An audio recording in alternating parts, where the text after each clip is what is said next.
నమస్తే ఫ్రెండ్స్, నేను మీ Sravani Harsha. Welcome back to our channel. ఇవాళ మన కథ ఆచూకీ. రచించిన వారు గంధం యజ్ఞవల్క్య శర్మ గారు. ఈ కథని చివరి వరకు వినండి. నచ్చితే ఒక లైక్ చేయండి. చాలా మంచి హాస్య కథ అండి. ఉదయాన్నే ఆదరాబాదరాగా స్నానం ముగించుకున్నాడు శంకరం. మా ఆఫీసర్ ముండావాడితో క్యాంపుకి వెళ్ళాలి అంటూ హడావిడిగా బయలుదేరి ఆఫీస్కి వెళ్ళిపోయాడు. భార్య తాయారు కాఫీ ఇస్తానన్నా ఆగకుండా వెళ్ళిపోయాడు శంకరం. అతడు వెళ్ళి పావుగంట గడిచిందో లేదో అంతలోనే వీధి తలుపుని దబదబా బాధేస్తున్నారెవరో. ఎవరది? పెద్ద గొంతుతో అంది తాయారు. నేనేనే, చప్పున తలుపు తీ అన్నాడు శంకరం. తాయారు తలుపు తీసి, అదేంటి, ఆఫీసర్ ముండావాడితో ఏదో క్యాంపుకు తగలడాలని తిట్టుకుంటూ వెళితిరే, అప్పుడే తిరిగొచ్చారేం అంది. ఊరికే వట్టి చేతులు ఊపుకుంటూ తిరిగొచ్చాననుకున్నావా? మన అదృష్టం పండి సాక్షాత్తు కనక మహాలక్ష్మిని వెంటబెట్టుకొచ్చాను అన్నాడు గాలిలో తేలిపోతున్నట్టు. కనక మహాలక్ష్మ? అదెవరు? ఆ మధ్య మీ ఆఫీసులో ఓ కులుకులాడి టైపిస్టుగా చేరిందన్నారు, దాన్నా? చచా, ఆ దేబ్రహ్మొహమా? అదెందుకు? నేను వెంటబెట్టుకొచ్చింది మన పాలిట భాగ్యలక్ష్మిని. ఇటుకేసి చూడు, నా వెనకాల ఎవరున్నారో అంటూ తన వెనక ఉన్న స్వరూపానికి అడ్డు తొలిగాడు శంకరం. అక్కడ మాసిపోయిన చింపిరి గుడ్డలతో సుమారు 5 ఏళ్ల పిల్లాడు పిచ్చి చూపులు చూస్తూ కనిపించాడు. తాయారు వాణ్ణి యగాదిగా చూసి, ఎవడి చీమిడి ముక్కు చింపిరి వెదవా, వీణ్ణా మీరు కనక మహాలక్ష్మి భాగ్యలక్ష్మి అంటున్నారు అంది. ఏమిటి, ఈయన గారు నీకు అలా కనిపిస్తున్నారా? ఒక్కసారి సరిగ్గా కళ్ళు తెరిచి తేరిపారా చూడు.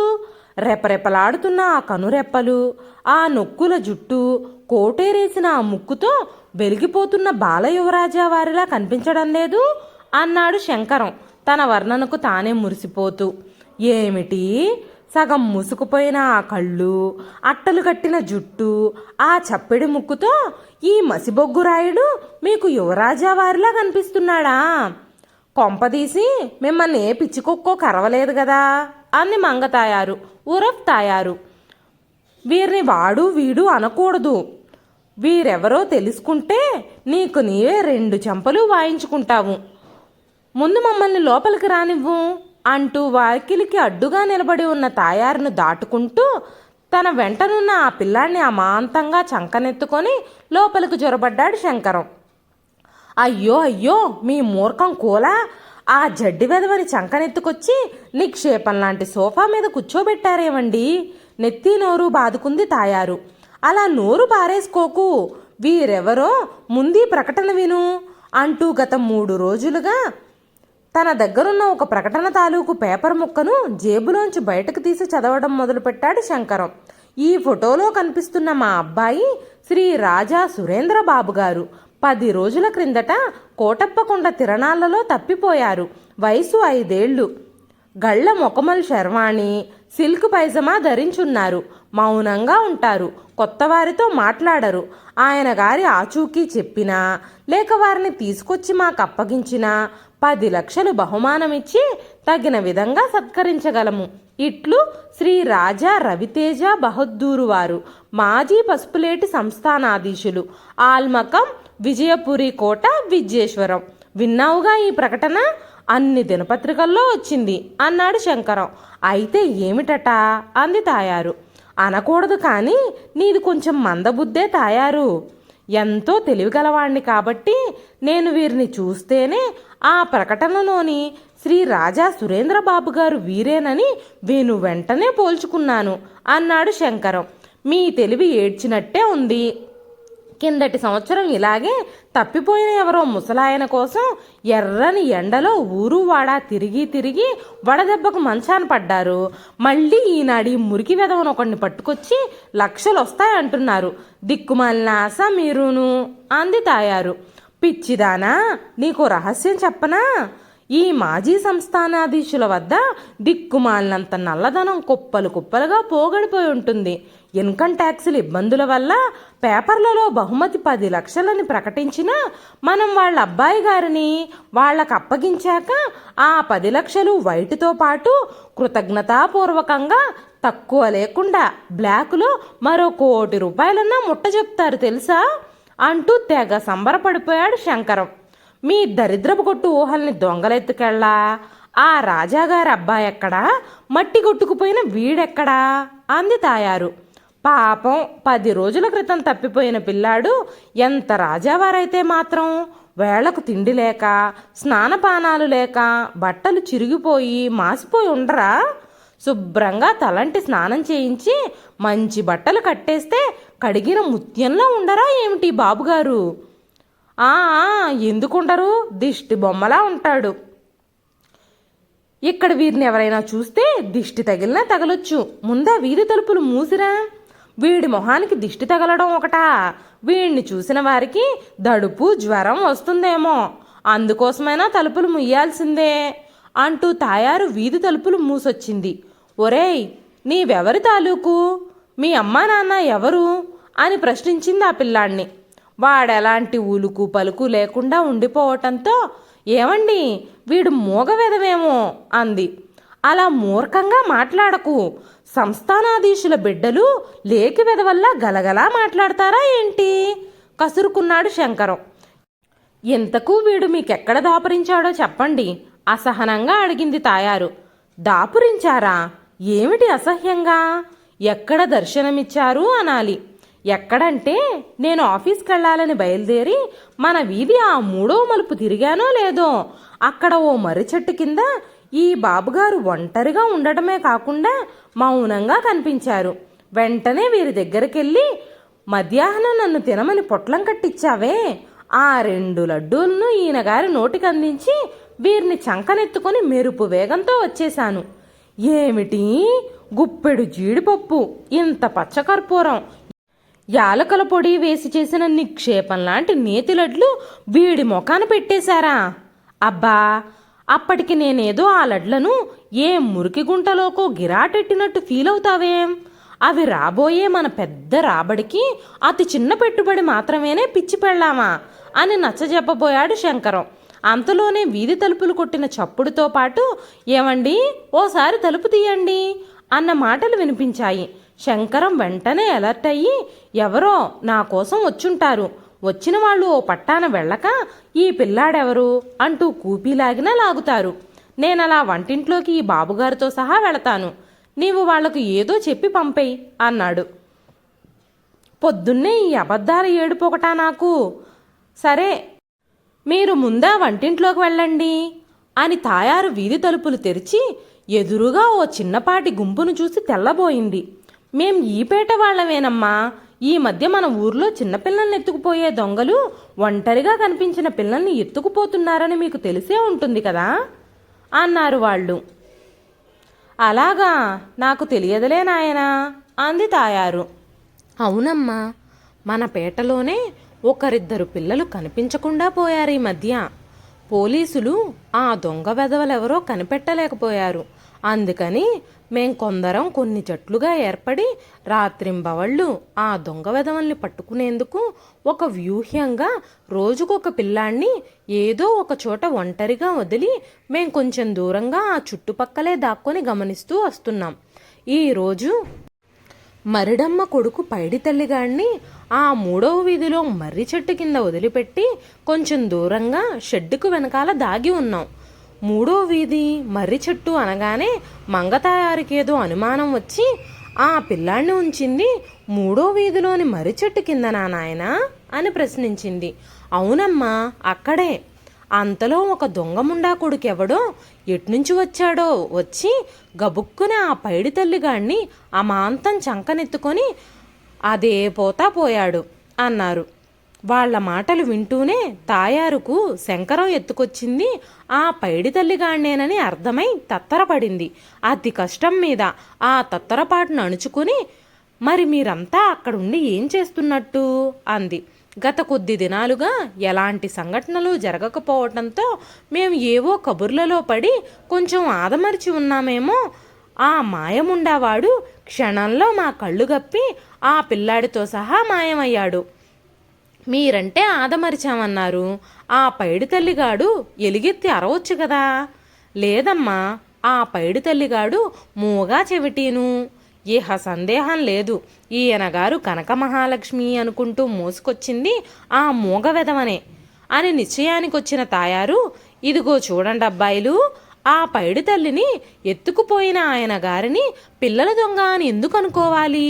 పాపం ఆ పిల్లాడు ఏ తప్పిపోయిన బాపతో అనుకుని వాడి తల్లిదండ్రులకు అప్పగించేందుకు తీసుకెళ్ళుండొచ్చు కదా అంది. అదేం కాదండి, ఆ దొంగ సచ్చినోడు పైడి తల్లి నోట్టో బలవంతంగా ఏదో కుక్కి నోరు మూయడం మాతో ఉన్న మా బుడ్డోడు గమనించాడంట. మా బుడ్డోడు ఆ విషయం మాకు చెప్పేసరికి ఆ పుండాకోరు పైడి తల్లిగాడితో ఉడాయించేశాడండి. అబ్బాయిలు, నాకు తెలియకడుగుతాను, బలవంతాన నోటిలో ఏదో కుక్కాడని ఎందుకు అనుకోవాలి? పాపం ఆ పిచ్చి సన్నాసి తప్పిపోయి ఏ 10 రోజులయిందో ఆకలిగొని ఉంటాడని జాలితో ఏ లడ్డూ ముక్కో వాడి నోటికి అందించి ఉండొచ్చు కదా. లడ్డూ ముక్క వాడి పిండా కూడా, అది ఖచ్చితంగా ఏ మత్తుమందో అయి ఉంటుందమ్మా. వాడు దొరుకుంటే ఈ పాటికి వాడి పెడరెక్కలు విరిచి ఆ మర్రి చెట్టుకే కట్టేసి చితకబాది ఆ తర్వాత పోలీసులకు అప్పగించేవాళ్ళం. అంతెందుకులే బాబు, పాపం కర్మకాలి ఆయన గారేం పొరపడ్డారో. పోనీ ఆయన గారు ఎక్కడైనా కనబడితే మీరు గుర్తుపట్టగలరా? ప్రశ్నించింది తాయారు. లేదమ్మా, మేం దూరంగా ఉండటంతో మా బొడ్డోడు కూడా వాడి రూపు గుర్తించుకోలేకపోయాడు. కానీ ఆ రెండో వీధిలోని మా అమ్మగారొకరు పిల్లవాణ్ణి చంకనెత్తుకొని ఒకడు పరుగు పరుగున మలుపు తిరిగి ఈ వీధిలోకి మళ్ళడం చూశానని చెప్పింది. కొంపతీసి అతనెవరో తనకు తెలుసని చెప్పిందా? కంగారు పడుతూ అడిగింది తాయారు. వాడెవరో తనకు తెలియదట, కానీ వాడి ఆనవాళ్లు చెప్పింది. కొంచెం బక్కపలచగా, ఫ్రెంచ్ మీసంతోనూ, 6 నెలలుగా క్షవరానికి నోచుకొని లంపెడు జుట్టుతోనూ, ప్యాంటులోకి చొక్కాను టక్ చేసుకుని ఉన్నాడట. అలాంటి వ్యక్తిని మరెవ్వరైనా చూశారేమోనని ప్రతి వాళ్లను వాకాబు చేసుకుంటూ ఇలా వస్తున్నాం. మీకు గాని అలాంటి వ్యక్తి కనిపించాడా అని అడగడానికి మీ తలుపు తట్టాం అన్నారు వాళ్ళు. ఇంతకు ముందు వరకు నేను మా వాకిట్లోనే పాలవాడి కోసం ఎదురు చూస్తూ నిల్చునే ఉన్నాను. మీరు చెబుతున్న పోలికలు కల పెద్ద మనిషి ఎవ్వరూ నాకు కనిపించలేదు అంది తాయారు. ఆ దగుల్బాజీ వెధవను పెద్ద మనిషి అనడం ఎందుకులేండి. ఒకవేళ అలాంటి ఆనవాళ్లున్న వ్యక్తి కనిపిస్తే మేమీ ప్రాంతంలోనే ఉంటాం, ఎవరి చేతనైనా కబురెట్టండమ్మా అనేసి వెళ్ళిపోయారు వాళ్ళు. వాళ్ళు అటు వెళ్ళారో లేదో వీధి తలుపులు దడాలున మూసేసి, ఏమండోయ్, కొంప మునిగింది, మీరిలాంటి తద్దినాలే నెత్తిమీదకు తీసుకొస్తారు. వీడు సురేంద్రబాబు కాదు, చట్టుబండలు కాదు, ఆ మరిడమ్మ కొడుకు పైడి తల్లిగాడట. ఆ వంటింట్లోంచి బయటకు తగలడండికా అంది తాయారు. శంకరం పిల్లిలా వంటింట్లోంచి హాల్లోకొచ్చి, అంతా నాకు వినిపించింది అన్నాడు బిక్క చచ్చిపోయి. మీ అధికార విశేషాలన్నీ వాళ్లకు తెలిసిపోయాయి. మీరు వాళ్ళు కంటపడ్డారా? మిమ్మల్ని ఈడ్చికెళ్ళి ఆ మర్రి చెట్టుకే కట్టేసి కుళ్ళబడవడం ఖాయం అంది తాయారు. శంకరం నిలువుగుడ్లేసుకొని నిల్చొనిపోయాడు, తనను ఆ చెట్టుకు కట్టేసిన దృశ్యం కనిపిస్తూ ఉంటే భయపడుతూ. అంతలోకే వీధి తలుపులు కొడుతున్న శబ్దం వినబడ్డంతో, అదిగో వాళ్లే వచ్చినట్టున్నారు, మీరు వంటింట్లోకి వెళ్ళండి అంది. శంకరం మళ్ళీ వంటింట్లోకి పరిగెత్తాడు. ఎవరు బాబు అంటూ మంగతాయారు వీధి తలుపు తీసేపాటికి శంకరం ఆఫీస్ జవాను మస్తానయ్య కనిపించాడు ఎదురుగా. నీవా మస్తానయ్యా, ఏమిటి ఇంత పొద్దునే వచ్చావు అని ప్రశ్నించింది. ఏమిటేమిటమ్మా, అయ్యగారు క్యాంపుకెళ్ళాలి, పొద్దు పొడిచే తలిగి రమ్మంటే శంకరంగారు వత్తేనా? ఈయన రానందుకు ఆయన గారు అగ్గి మీద గుగ్గిలం అయిపోతున్నారు. శంకరంగారు ఎందుకు రావట్లేదో కనుక్కు రమ్మని నన్ను తరిమారు. ఏరి శంకరంగారు అన్నాడు మస్తానయ్య. మస్తానయ్యకు ఏం చెప్పాలో వెంటనే స్ఫురించలేదు తాయారుకు. క్షణం ఆలోచించి చటుక్కున ఒక ఉపాయం తోచటంతో, ఏం చెప్పను మస్తానయ్యా, క్యాంపుకు వెళ్లాలనే స్నానం చేసేందుకు స్నానాల గదిలోకి వెళ్ళి కాలు జారి పడ్డారు. కుడి చెయ్యి ఎముక విరిగిపోయింది. బాధతో విలవిల్లాడిపోయారనుకో. పాపం, ఇంకేం క్యాంపుకొస్తారు చెప్పు అంది. అయ్యో పాపం, ఏది ఒక్కసారి శంకరం గారిని పలకరించి ఎల్లి మా అయ్యగారికి ఈ విశేషం చెబుతాను అంటూ మస్తానయ్య లోపలికి రావడానికి ఒక్కడుగు వేయబోయాడు. ప్రమాదం గ్రహించిన మంగతాయారు, లోపలెక్కడున్నారు? లేరు. పక్కింటి అబ్బాయి సాయంతో ఆటోలో హాస్పిటల్కి వెళ్ళారు కట్టు కట్టించుకోవడానికి అంది. కట్టు కట్టించుకొచ్చాక సాయంత్రం ఒకసారి ఆఫీస్కొచ్చి అయ్యగారికి కనపడమనండి. మా ఆఫీసరు ఒట్టి అనుమానపీనిగా, ఒక్క పట్టాన నమ్మడు. ముక్కోపి ముండేవాడు, నిప్పులు తొక్కిన కోతిలా ఉన్నాడిప్పటికే అని మస్తానయ్య వెళ్ళిపోయాడక్కడి నుండి. వెంటనే వీధి తలుపులు గడియ బిగించి తాయారు హాల్లో నుంచి, ఏమండోయ్, మరో పీడ వచ్చి పడింది. అంతా విన్నానులేవే. మా ఆఫీసరు అపర దుర్వాసుడు. ఇప్పుడు ఆయనకు కనిపించడం ఎలాగో అర్థం కావడం లేదు. ఏదో నీవే ఆలోచించి ఉపాయం చెప్పు తాయారు అన్నాడు శంకరం. తాయారు కొన్ని క్షణాలు కళ్ళు మూసుకొని ఆలోచించి, మీరు ఈ ఆనవాళ్లతో బయటకు వెళ్ళడం ప్రమాదం. ఒక పని చేద్దాం. ఆ మామగారు గుర్తించిన మీ ఆనవాళ్లను మాయం చేసేద్దాం. ముందు మీరు రేజర్తో ఆ ఫ్రెంచ్ మీసాలు తీసేయండి. మన కూరగాయలు తరిగే కత్తితో మీకు నేను గుండు చేస్తాను. ఆ ప్యాంటు షర్టు బదులు ఏనాటిదో పంచొకటి ఉందిగా, దాన్ని కట్టుకొని మీ పాతలాల్చి తొడుక్కోండి. ఇక మీరు నిశ్చింతగా బయటికెళ్ళొచ్చు అంది. ఏమిటి, నాకు గుండు చేస్తావా? ప్రమోషన్ వస్తే చిన్న తిరుపతికొచ్చి తలనీలాలిస్తానని మొక్కుకుని పెంచిన జుట్టే ఇది అన్నాడు శంకరం. మరేం పర్వాలేదు, ఈ గండం గడిస్తే ఏకంగా పెద్ద తిరుపతే వచ్చి ఇంతకు రెండింతలు జుట్టు సమర్పిస్తానని తిరిగి మొక్కుకోవచ్చులేండి అంది తాయారు. అది సరే, మరి నా చేతి ఎముక విరిగిందన్నావుగా? అవునండోయ్, ఆ తొందరలో ఆపద్ధర్మంగా అనేశాను. ఓ పని చెయ్యండి, మీ మిత్రుడు డాక్టర్ భిక్షపతి ఉన్నాడుగా, అతగాడికి ఏం చెప్పుకుంటారో చెప్పుకొని ఆ చేతికో పిండికట్టు కట్టించుకొని మీ ఆఫీసర్ గారికి కనపడి ఓ వారం సెలవు పెట్టరండి. ఈలోగా నేను ఇంట్లో పైడితల్లిగాడికి కాపలా కాస్తూ ఉంటాను, సరేనా అంది తాయారు. ఆ పైడితల్లిగాడితో జాగ్రత్త. నీవు బయట వాళ్లతోనూ మస్తానయ్యతోనూ మాట్లాడుతున్న సమయంలో వీడెక్కడ ఆ మూగనోటితో గీయమంటాడోనని హడలి చచ్చాను. ఏమిటి, ఈ మూగ వెదవకు గీ అనేంతటి నోరుందా? ఆశ్చర్యపోయింది తాయారు. వాడికి మాటా పలుకు లేవు గాని ఆ నోరు, ఆ కడుపు పెద్దవే. వాడు నోరు విప్పి గీ పెట్టకుండా ఉండేందుకు ఒక్కదాని వెంట ఒకటి ఏదో అందిస్తూనే ఉన్నాను వాడి నోటికి. మీ అఘాయిత్యం కోలా తింటున్నాడు కదా అని వాడిని గొడ్డును మేపినట్టు మేపేశారా? మరేం చెయ్యని చెప్పు తాయారు. తినేది తింటూనే ఇంకా ఇంకా అంటూ మూగ సైగలతో చంపేస్తున్నాడు నన్ను. ఇంతకు ఏం తినబెట్టారేంటి? ఒక్కటేమిటి తాయారు, ముందా డబ్బాలోని లడ్లన్నీ లాగించేశాడు. ఆ తర్వాత పక్కనున్న డ్రమ్ములో జంతికలు, కారపూస అవైపోయాక ఆ వరుస డబ్బాలోని శనగపప్పు, బెల్లం, వేరుశెనగ గుండ్లు, గోధుమ రవ్వ, బొంబాయి రవ్వ, చింతపండు, ఆవాలు, జీలకర్ర, మెంతులు, చివరికి నీవు తలంటుకోవడానికి మిల్లులో పట్టించుకొచ్చావే ఆ సున్ని పెనిండిని కూడా వదల్లేదు వాడు. శంకరం చెప్పిందంతా విని తాయారు నెత్తి నోరు కొట్టుకుంటూ, ఈ నెలకు సరిపడా తెచ్చుకున్న సరుకులన్నీ మింగేశాడా? వాడు తింటున్నాడే అనుకోండి, వాడి ముందు వాటిని మీరెందుకు పేర్చిపెట్టినట్టు అని నిగ్గదీసింది. ఏం చెయ్యని తాయారు, వాడు నోరు తెరిచి బేరమన్నాడంటే చుట్టుపక్కల వాళ్ళు వచ్చి మన తలుపులు తీయించి వాణ్ణి ఫలానా అని గుర్తిస్తే ఆ విషయం పోలీసుల వరకు వెళుతుంది.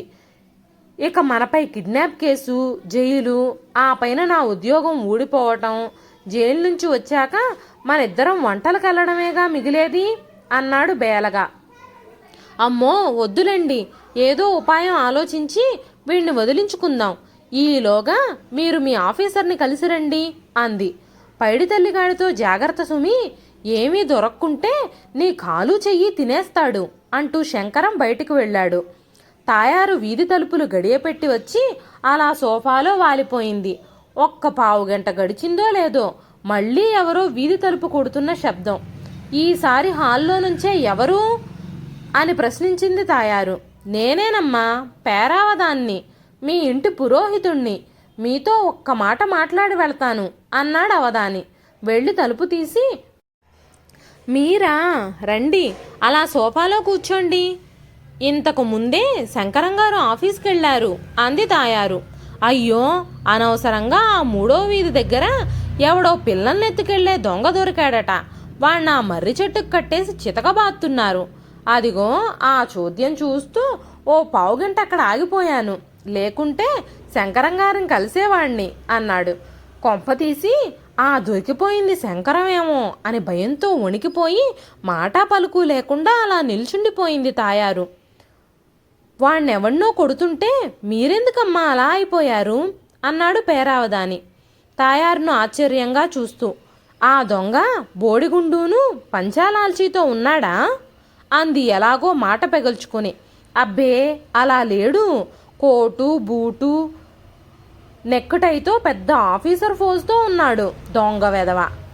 అవధాని గారి ఆ దొంగగాడి వర్ణనతో తాయారు మనసు కుదుటపడింది. సరేలేండి, వాడెలా ఉంటే మనకేం గాని, ఇంతకు మీరొచ్చిన పనేమిటన్నారు అంది. వచ్చే బహుళదశమి నాడు శంకరంగారి తండ్రి గారి ఆబ్దికం, ఆ విషయం జ్ఞాపకం చేద్దామని వచ్చాను అన్నాడు పేరావదాని. ఒక్క క్షణం కూర్చోండి, మీకు మంచి కాఫీ ఇస్తాను. మర్రి చెట్టు తాలూకు మంచి వార్త చెప్పారు అంది తాయారు వంటింటికేసి వెళుతూ. అది ఈమె గారికి మంచి వార్త ఎందుకైంది చెప్పమా అనుకున్నాడు పేరావదాని. తాయారు వంటింటి గుమ్మం దాటుతూనే, ఓరి నీ మొహం మండా, కిలో కాఫీ పొడి, ఫ్రిడ్జ్లోని అట్లపిండి మొత్తాన్ని తినేశావా? నీది కడుపా రంగారెడ్డి చెరువా అంటూ లబలబలాడిపోయింది. ఏమిటమ్మా, ఏమైంది అంటూ పేరావదాని వంటింటి గుమ్మం దగ్గరకొచ్చి లోపలికి తొంగి చూసి, అబ్బే, ఆ మొహమంతా అట్లపిండి, తలనిండా ఆ పొడి బియ్యపిండి, ఎవడమ్మా ఈ పిల్ల కుంక అన్నాడు. తాయారు వెంటనే అలర్ట్ అయిపోయి, వీడు మా అబ్బాయేలండి అంది కంగారుగా పైడి తల్లిగాడికి అడ్డంగా నిలబడుతూ. ఏమిటి, మీకింతటి చిన్నపిల్లాడున్నాడా? నాకు తెలియదే. మా అబ్బాయి అంటే మా మరిదిగారి కొడుకులేండి. ఎలాగెలాగా? శంకరంగారికి ఓ తమ్ముడున్నాడా? మరి గత 4 సంవత్సరాలుగా ఆయన గారు మీ మామగారికి ఆబ్దిగాలకి ఏనాడు వచ్చిన దాఖలాలు లేవే అన్నాడు పేరావదాని. మరిదిగారంటే మా పినమామగారి కొడుకులండి. ఓహో, అలా మరిదిగారా?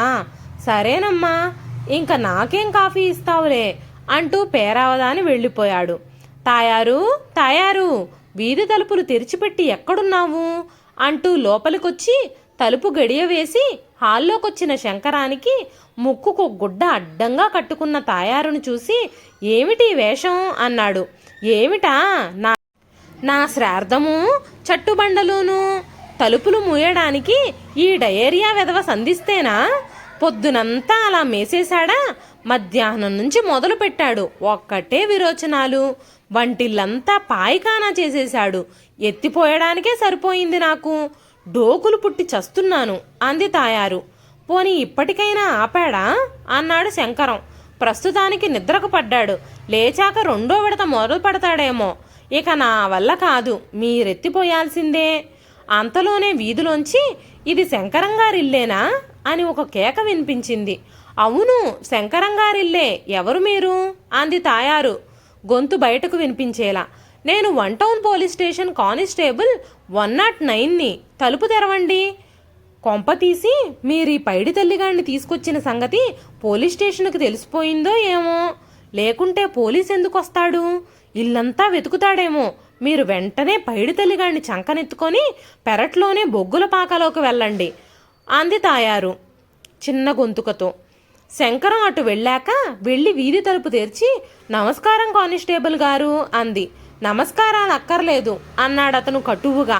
వీడెవడో కోపిష్టి ముండా కొడుకులా ఉన్నాడే అనుకుని, మేమేం నేరం చేయలేదు కానిస్టేబుల్ గారు. కావాలంటే మేమే మీ స్టేషన్కి వచ్చి ఇన్స్పెక్టర్ గారికి నమస్కరించి అంతా విన్నవించుకుంటాం అంది తాయారు. అక్కర్లేదు, మా ఇన్స్పెక్టర్ గారే మీ ఇంటికి వస్తారు. అయ్యో, అంత పెద్దవారు మా ఇంటికి రావడం ఎందుకు? మేమే వస్తాం అంది తాయారు. జేబులో నుండి ఒక కాగితం తీసి చూసి, మీ పేరు తాయారమ్మ గారేనా అన్నాడు కానిస్టేబుల్. నా పేరు తాయారే. నా పేరుతో ఏం పనొచ్చింది కానిస్టేబుల్ గారు అంది వణికిపోతూ. ఎందుకో సాయంత్రం మా ఇన్స్పెక్టర్ గారు మీ ఇంటికి వస్తారు, అప్పుడు తెలుస్తుంది. సాయంత్రం మీరు ఇంటి పట్టునే ఉండండి, ఎక్కడికి వెళ్ళకండి, తర్వాత మీ ఇష్టం అనేసి కానిస్టేబుల్ వెళ్ళిపోయాడు.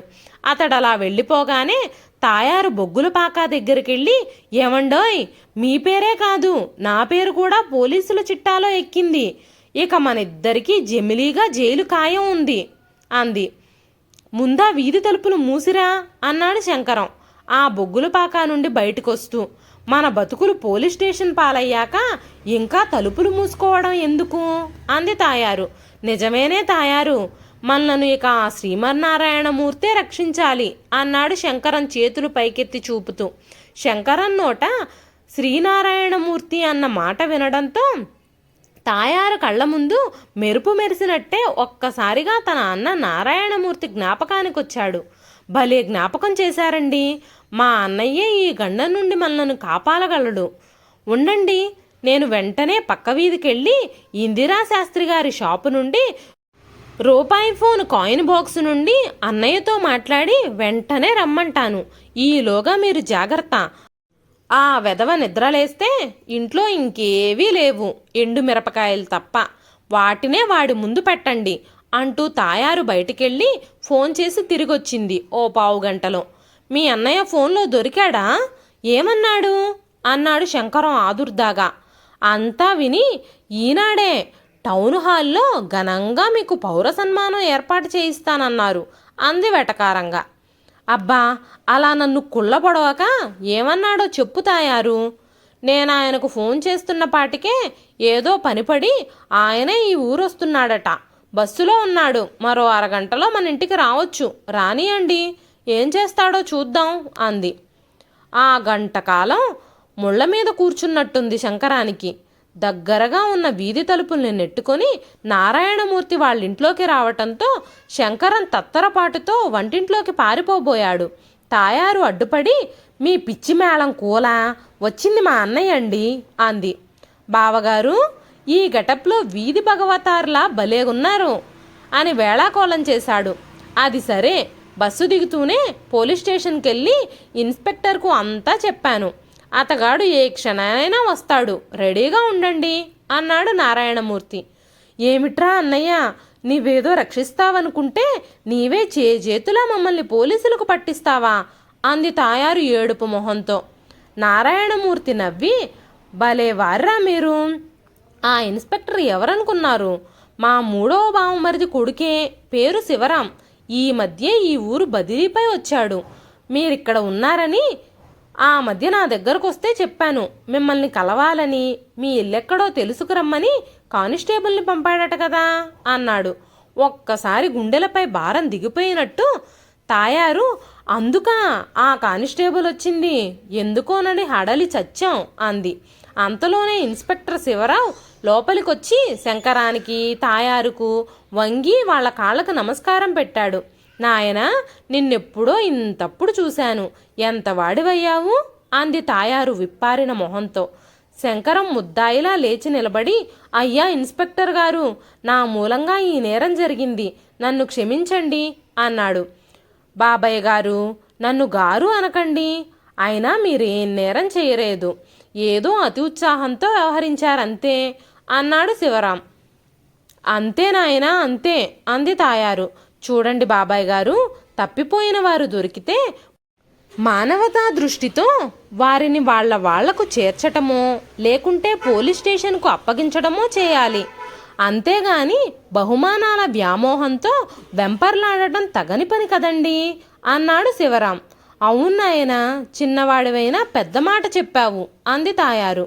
మీరేం భయపడకండి, ఈ పిల్లవాడు దొరికాడని ఎవరో మాకు అప్పగించారని చెప్పి జీపులో తీసుకెళ్ళి వాళ్ళకు అప్పగిస్తాను, సరేనా అన్నాడు శివరాం. సంతోషం నాయనా, చాలా సంతోషం అంటూ తాయారు వంటింట్లోకెళ్ళి నిద్రపోతున్న పైడి తల్లిని చంకనెత్తుకొచ్చి శివరాంకు అప్పగించింది. నారాయణమూర్తి శంకరంతో, బావగారు, ఇకనైనా ఈ తప్పిపోయిన వారిని వెతికి పట్టుకునే ఆశపోతు ఉద్యమానికి స్వస్తి చెప్తారా అన్నాడు. ఇంకానా? చెంపలు వేసుకున్నాడు శంకరం. ఇదండి ఈరోజు కథ. ఈ కథ నచ్చితే ఒక లైక్ చేయండి. ఈ కథ పైన మీ విలువైన స్పందనని కామెంట్ రూపంలో మాకు తెలియజేయండి. మరెన్నో ఇలాంటి మంచి మంచి కథల కోసం మన ఛానల్ని సబ్స్క్రైబ్ చేసుకోండి. మరొక మంచి కథతో మళ్ళీ కలుస్తానండి. అంతవరకు సెలవు.